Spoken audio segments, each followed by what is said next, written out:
Mano vardas yra Marius ir aš atstovauju įmonę, kuri gamina komponentus elektromobiliams ir taip pat užsiima įprastų automobilių perdirbimu į elektromobilius.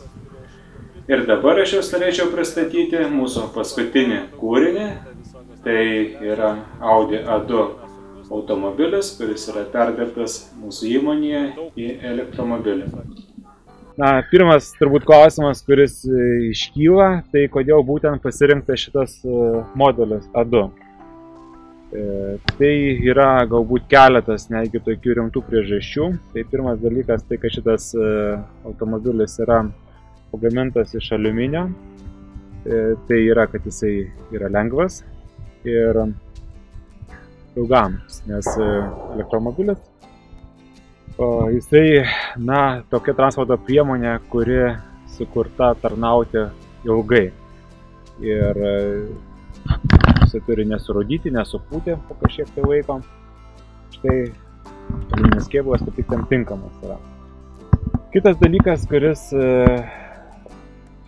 mus vertė šitą modelį būtent pasirinkti, tai yra jo mažas pasipriešinimo koeficientas. Tai yra 0,25, kuris, kas tai supranta ir žino, kad tai yra tikrai neblogas rodiklis.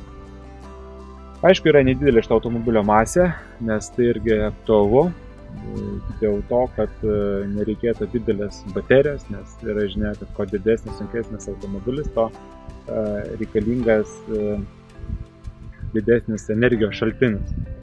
Kadangi baterijos dar yra gana brangios, tai visi gamintojai, taip pat ir mes matom, kad yra optimalus sprendimas būtent pasirinkti lengvą automobilį, kad nereiktų energijos švaistyti didelės masės bėgėjimų ir stabdymų.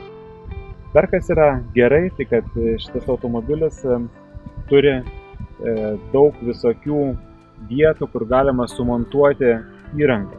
Tai yra dvigubas dugnas po vairuotojo ir keleivio sėdynėmis, kur galima sudėti akumuliatorių įkrovėją, galima DC keitiklį dėti, kuris atstoja generatorių įprastame automobilyje. Tai yra įrenginys, kuris iš traukos baterijos generuoja 12 voltų maitinti žibintams ir visai automobilių įrangai.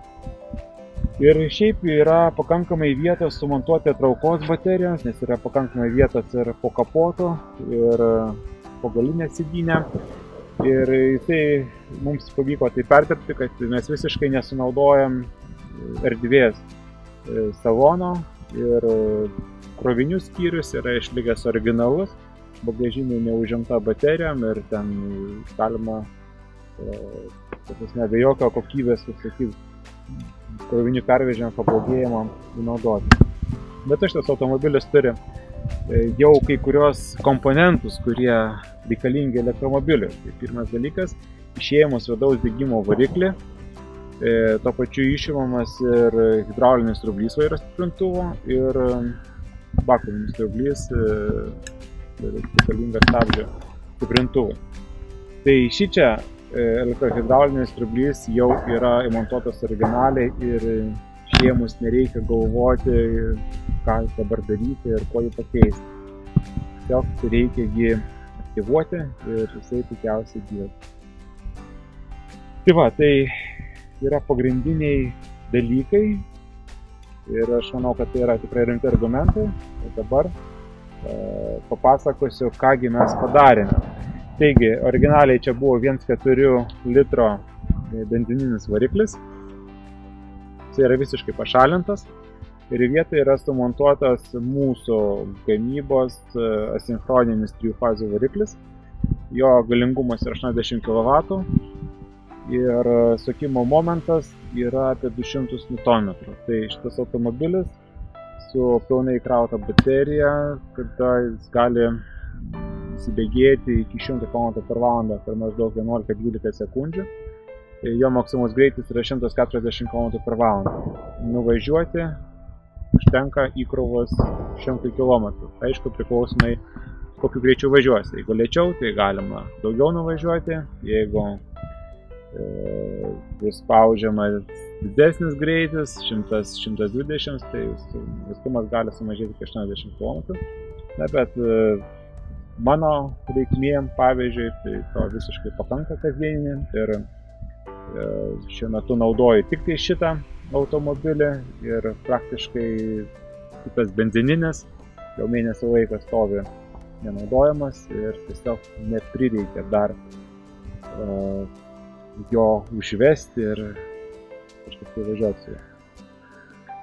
Tai va, visa mūsų įranga yra sumontuota dalis variklio skyriuje, dalis yra išdėstyta po keleivio sėdynė, vairuotojo sėdynė, kur vėliau parodysiu, ir dar yra vietoj kuro bako, dar yra konteineris su baterija.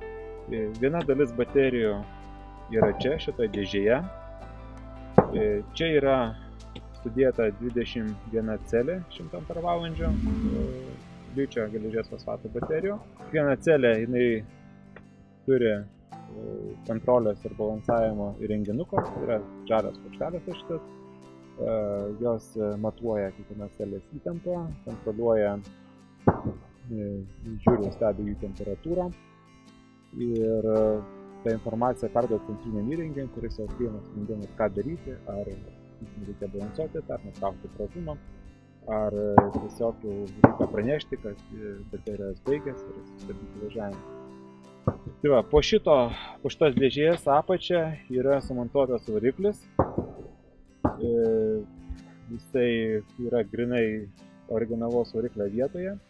Yra sujungtas per sujungimo plokštę. Palikta yra sankaba, nes sankaba šiuo atveju jinai atstoja daugiau kaip movos vaidmenį, bet taip pat yra gerai, nes galima perjungti bėgius važiuojant, jeigu, sakysim, reikia tokio dinamiškesnio važiavimo. Šitoje vietoje yra sumontuotas elektrinis šildytuvas, kuris reikalingas apšildyti salonui.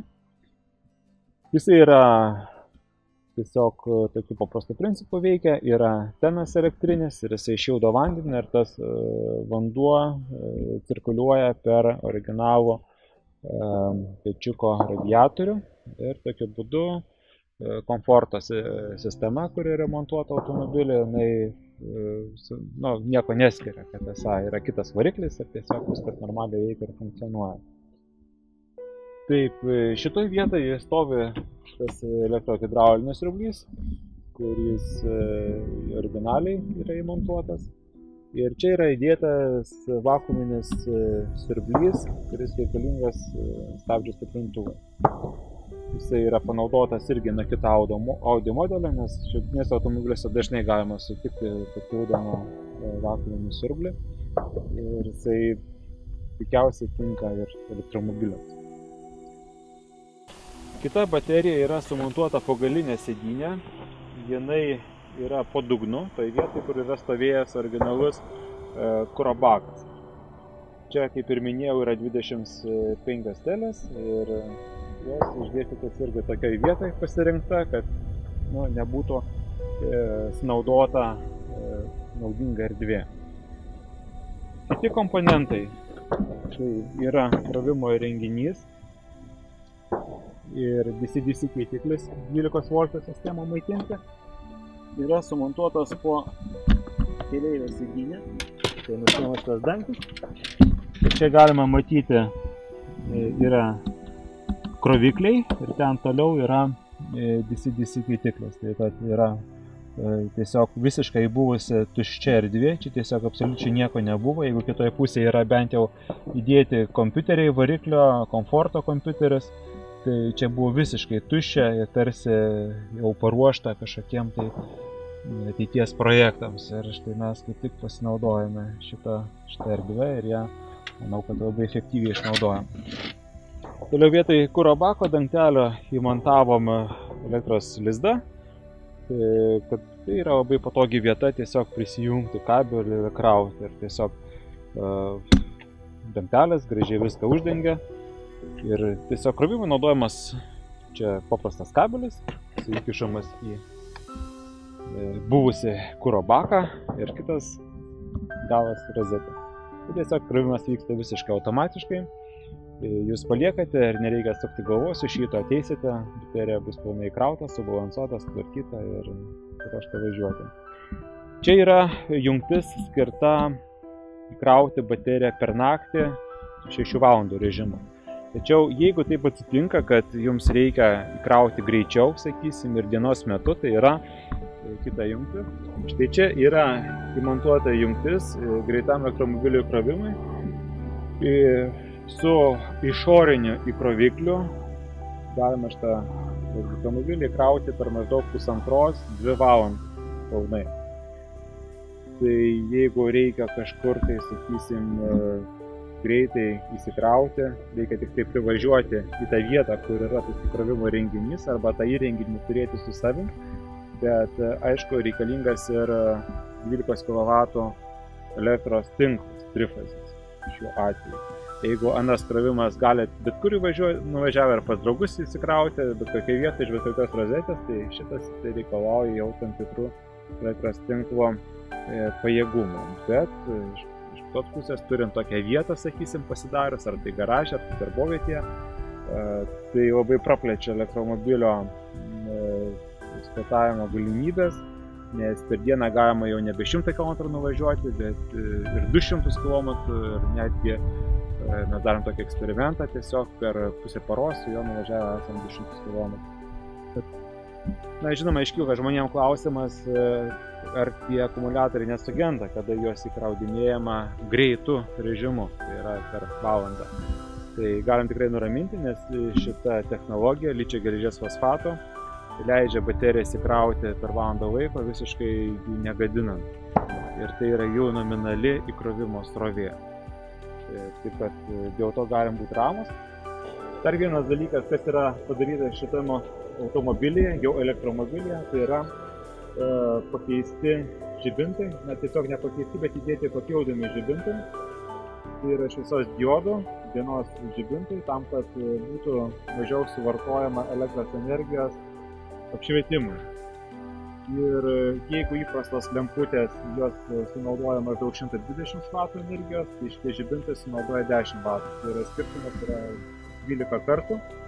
Ir toksai sprendimas prideda, na, gal ir nelabai daug, sakysim, nuo 1 iki 5 km, bet kitą kartą tai būna labai svarbu. Taip pat lemputės yra pakeistos visur, kur gali būti. Yra numerio švietimo pakeistos lemputės ir pakeistos lemputės visos, kurios yra salone. Kodėl yra nekeistos kitos lemputės? Lemputės, kurios yra švietimo prietaisuose originaliuose, šiaip pagal taisyklės reikalavimus įkeisti negalima. Tai, kad kokiam lemputėm yra sukonstruoti žibintai, tokio tipo jos turi būti ir naudojamas. Nes, aišku, avarijos atveju ir kažkokios tai nelaimės visą laiką gali iškilti klausimas dėl lempučių panaudojimo teisėtumo. Bet įstatymas nedraudžia naudoti šviesos diodo dienos žibintus, jie yra visiškai legalus dalykas. Tiesiog montuojant reikia atsižvelgti į tai, kad jie turi turėti sertifikatus reikalingus, tai yra ant stikliuko turi būti E4 raidės ir DR. Parodysim patį valdymą. Taigi mes esame elektromobilio viduje ir aišku, daugeliui būna labai įdomu sužinoti, o kaipgi elektromobilis yra užvedamas ir kaip tai atrodo. Tai užvedimas jisai skiriasi tik tai tuo, kad užvedant reikia paspausti stabdžio pedalą ir sukti raktelį irgi į starterio poziciją ir atleisti. Ir viskas. Tik kad elektromobilis užsivedęs, galima matyti iš tachometro rodyklės, kuri rodo 500 apsisukimų. Iš tiesų tai variklis stovi, jisai nesisuka, bet yra būtina rodyti tos 500 apsisukimų dėl tos priežasties, kad pradėtų dirbti elektrohidraulinis vairo stiprintuvo siurblys, nes jisai išsijungia, kada yra apsisukimai mažesni. O vairo stiprintuvas jisai reikalingas, kad ratai sukinėtųsi lengvai ir automobiliai stovi. Šiuo atveju yra toks sprendimas priimtas. Toliau pats važiavimas, jisai yra nieko galbūt per daug ir nesiskirtų nuo važiavimo su automatinė pavarų dėžė turinčią mašiną. Tiesiog čia yra mechaninė pavarų dėžė ir yra sankaba. Tai prieš važiuojant tiesiog įsijungiamas bėgis, jeigu tai mieste ir nereikia važinėti dinamiškai, tai galima jungti iš karto trečią bėgį. Ir tiesiog paspaudus akceleratorių, šitą pradėsiu važiuoti. Jeigu reikia atbulinį perjungti, tai galima padaryti tiesiog mygtukų paspaudimu. Štai čia yra du mygtukai įmontuoti. Yra du mygtukai, raudonas ir žalias. Raudonas mygtukas keičia važiavimo kryptį. Tai yra jį paspaudus, variklis persijungia reversinę kryptį ir jeigu aš dabar spausiu akceleratorių, variklis judės atbulas. Yra žalias mygtukas, tai yra eko režimui. Jeigu norima sutaupyti baterijų resursą ir norime nuvažiuoti, kai galima didesnį atstumą, tai spaudžiame žalias mygtukas ir važiuojame su juo. Čia taip pat dar yra atsiradęs dar vienas mygtukas, tai yra šildymo mygtukas, kuris įsijungiamas, kada norima pasišildyti ir jisai įjungia teną, kuris kaitina vandenį ir kuris cirkuliuoja paskui per pečiuką. Čia dar galima matyti dar du mygtukus. Bet apie šitą mygtuką, tai, jisai toksai yra galbūt originalus tiesiog sprendimas, tai yra starterio mygtukas. Šitame automobilį yra paliktas starteris, kadangi jisai tvirtinasi prie greičio dėžės, tai nebuvo jokių problemų jį tiesiog palikti tą vietoje, kokia yra, ir išvesti šitą mygtuką. Ir idėja buvo tokia, kad aišku, gyvenime gali visko atsitikti ir gali būti taip, kad nusėdo baterija, o iki rozetės liko, sakysim, 100 metrų, arba įvyko kažkoks tai gedimas ir esame sustoję vidury sankryžos. Ir tiesiog pasinaudojus starteriu kaip varikliu galima pasitraukti iš įvykio vietos arba privažiuoti iki rozetės, nes juo galima nuvažiuoti iki kilometro ir naudojant 12 volt akumuliatorių ir jisai pasdirba kaip visiškai atskiras variklis. Tai yra, gaunasi taip, kad šitas elektromobilis praktiškai turi 2 akumuliatorius ir 2 variklius. Vienas akumuliatorius, vienas variklis yra atsarginis. Nes nusėdęs traukos baterijai, 12 volt akumuliatorius jisai visą laiką būna įkrautas, kaip ir automobilyje. Jisai turi pilnai energijos ir ta energija, aišku, yra galimybė išnaudoti. Tiesiog kaip jis yra naudojamas. Yra įjungiamas 5 bėgis, spaudžiama sankaba, paspaudžiamas mygtukas, atleidinėjama sankaba ir automobilis tokiu būdu pradeda judėti 10 km/h greičiu. Ir nuo to, aišku, tolimai kelionė nepakanka, bet pasitraukti ir nuvažiuoti iki kažkokios saugios vietos, iki 1 km, tai pilnai pakanka. Kitoje pusėje įmontuotas yra saugos išjungėjas, tai yra pažįstamas mygtukas raudonas, kurį paspaudus yra stabdomas variklio darbas, atjungiamas traukos baterija. Tai yra, aišku, irgi toks numatytas avarinis išjungimas, jeigu kartais atsitiktų kas nors ne taip, mašina pradėtų gesti ar tai rūkti. Ar tai jeigu vyksta autoįvykis, tai aišku visą laiką irgi reikia šitą mygtuką nuspausti. Tai yra išjungiama visiškai įtampa, blokuojama traukos baterija ir blokuojamas yra variklio valdymas.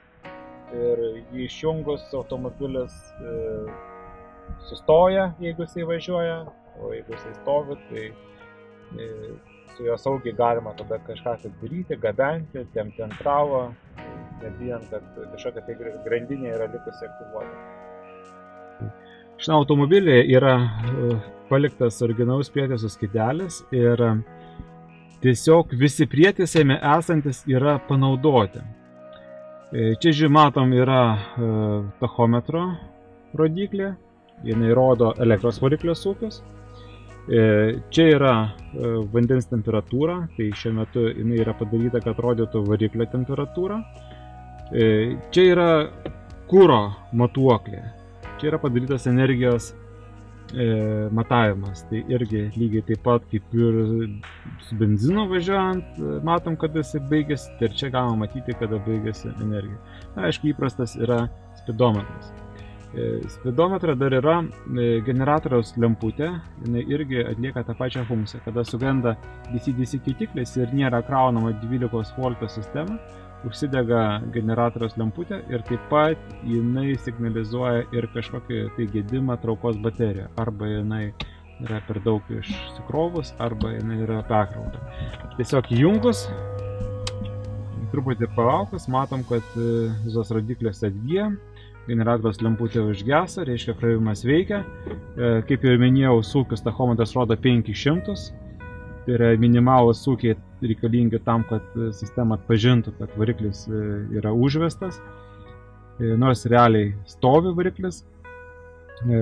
Aišku, temperatūra variklio jinai 60 laipsnių pasiekia tik tai jau po gana ilgo važiavimo. Reiktų važinėti maždaug pusę valandos šilto oro, kad jis sušiltų. Tai jinai praktiškai rodo 60, tai yra žemesnė temperatūra negu 60. Ir energijos matuoklį mes dabar matom, kad baterija yra beveik pilna. Ir važiuojant, tą rodiklį jinai senka, ir kai pasiekiamas raudonas sektorius, tai reiškia, kad nuvažiuoti liko 10 km ir kad jau reikia dairytis krovimo. Žinoma, visi reikalingi duomenys, jie netelpa į originalų prietaisų skydelį, už tai mes panaudojame dar ir kaip skydelį mobilų telefoną arba planšetinį kompiuterį. Ir tiesiog tokius nelabai svarbius duomenis mes galime matyti mobiliam telefonui arba planšetiniam kompiuterį turinti Android operacinę sistemą. Turboks yra užvedus variklį, jisai palaukime, kol susijungiama. Ir čia mes matome visą informaciją, kokią mums tik tai gali priveikti. Čia yra matome variklio temperatūrą, tai dabar šiuo metu rodo 32 laipsniai, kontrolerio temperatūra yra 20 laipsnių. Naudojamas galingumas, naudojamas srovė, variklio sūkiai, baterijos įtampa ir 12 voltų sistemos įtampa. Šiuo metu yra 3,1, tai rodo, kad DC keitiklis dirba. Čia pačioj mes matome kiekvienos celės įtampą. Tai yra, čia kamputė yra pažymėta mažiausia celės įtampa, čia yra didžiausia celės įtampa. Mažiausia įtampa yra 3,24 voltai, didžiausia yra 3,29 voltai, tai yra skirtumas yra nedidelis. Apačioj yra 3 važiavimo režimai, tai yra ekonominis, normalus ir sportinis. Tiesiog vieną paspaudimą mes galime jas įjungti, kuri norim.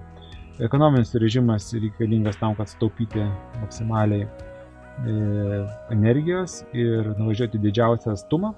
Normalus tai yra įprastam važiavimui, o sportinis, tai jeigu yra noras, kaip sakyti, važinėti sportiškiau, pasvilninti padangas, tai tada įsijungiamas sportinis režimas, bet yra skirtumas tas, kad yra naudojama kitokia modeliacija, jis yra garsesnis, tai yra automobilis, jisai jau tada pradeda skleisti šiek tiek tokį garsą.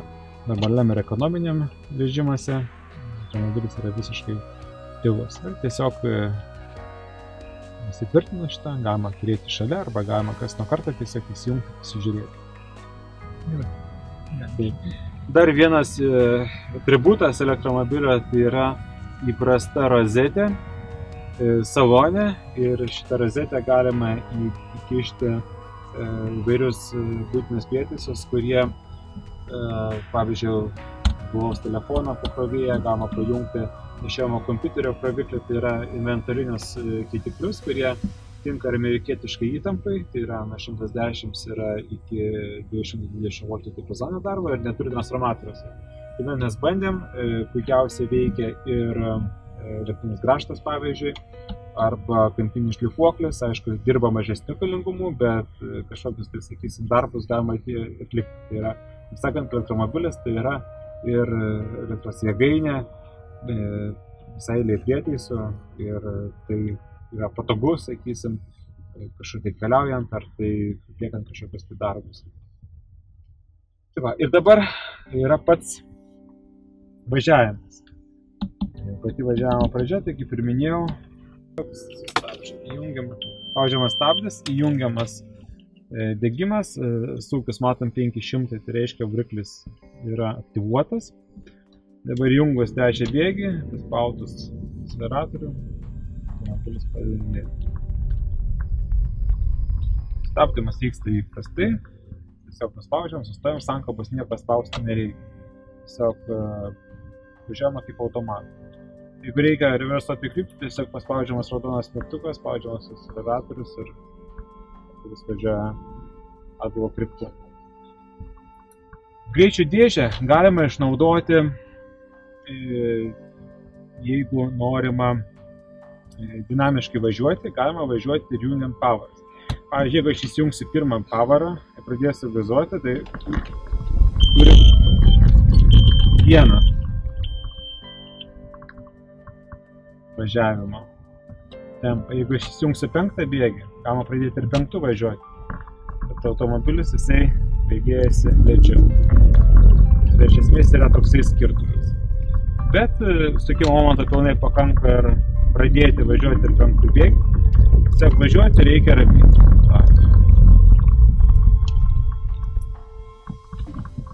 O šiaip tai optimaliausias yra trečias bėgis, tai yra toksai ir dinamikos, ir maksimalaus greičio geriausias yra santykis. Tai šį bėgį važiuojant galima įsibėgėti nuo 0 iki 120 km/h, o tai jau yra praktiškai beveik visas diapazonas. Jeigu reikia važiuoti greičiau, 140 dar didesnį, tai jau tenka įsijungti penktą bėgį.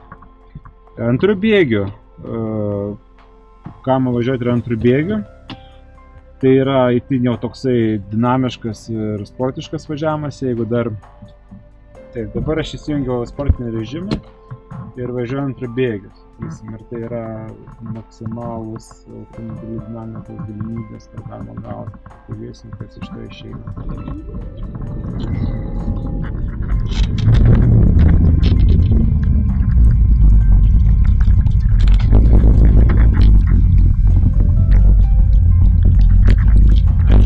Vietos daug nėra, bet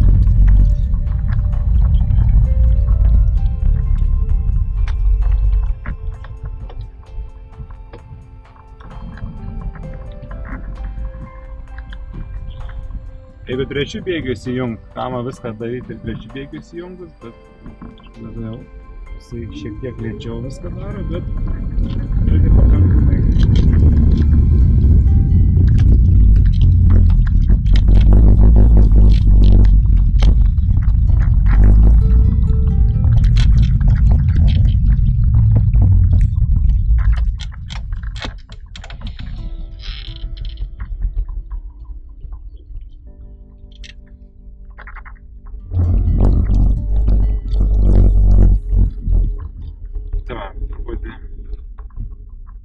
Važiavimo ypatumų.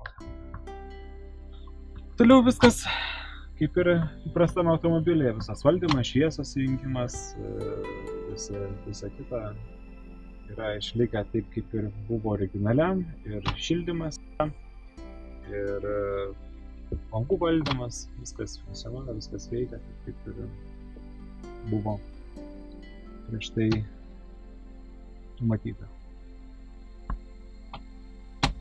Taigi, visus techninius dalykus papasakojau apie šitą automobilį. Dabar, aišku, iškyla klausimas, o kaipgi šitą automobilio legalizavimu ir kokia jo yra registravimo procedūra. Taigi, Lietuvoje jau yra patvirtintos nuo praeitų metų perdirbimo taisyklės, būtent įprasto automobilio perdirbimo į elektromobilius. Ir tas taisyklės galima rasti internete, taip pat ir elektromobilio asociacijos tinklapyje, tai yra elektromobilis.org. Ir tiesiog reikia, perdirbant automobilį, laikytis tų taisyklių. Paskui reikės atlikti elektromagnetinio suderinamumo bandymą, pasverti automobilį ir atlikti ekspertizę. Tai yra 3 tokius etapus perėjos ir ekspertizei ekspertizės metu bus patikrinta, ar tikrai jisai perdirbtas laikantis visų reikalavimų, ir jeigu viskas atitinka, tada automobilis yra leidžiamas registruoti ir su juo galima važinėti legaliai mūsų keliuose, irgi atliekant ir techninę apžiūrą ir visą kitą. Taigi ir mūsų tikslas yra ne tik tai papasakoti, pristatyti šitą automobilį, bet tiesiog ir paskatinti žmonės, Lietuvos piliečius, kurti, konstruoti, gaminti elektrinės transporto priemonės. Ir šitas filmukas yra tiesiog toksai kaip ir parodyti, kad tai yra padaroma ir tai galima padaryti savomis rankomis. Tai reikia tik tai įsigyti automobilį, reikia įsigyti gatavus komponentus ir tiesiog juos susidėti, susimontuoti. Ir aišku, mes ateityje pateiksime ir detalesnius brėžinius, detalių, mazgų, kad kiekvienas, kuris norintis, galėtų be didelio vargo, be didelio sunkumų paimti ir persidaryti automobilį ir pasidaryti tiesiog savo elektromobiliuką. Aišku, visą konsultaciją, kokia reikalinga, galite kreiptis į mus. Taip pat dalį informacijos rasite tinklapyje mūsų jonelis.eu. Ir taip pat pas mus galite įsigyti ir beveik visą įrangą, kuri reikalinga automobiliui. Tai mes galim pasiūlyti jums ir variklį, ir variklio valdymo sistemą, ir duomenų vaizdavimo sistemą, ir akumuliatorių kontrolės sistemą, ir netgi galima pasiūlyti greito akumuliatorių krovimo įrangas, kaip ir minėjau, galėsite įsikrauti savo automobilio baterijas per valandą, pusantros arba iki 2 priklausomai nuo režimo. Tai va, jeigu visais klausimais iškiausias, kreipkitės, tikrai padėsime ir sėkmės jums.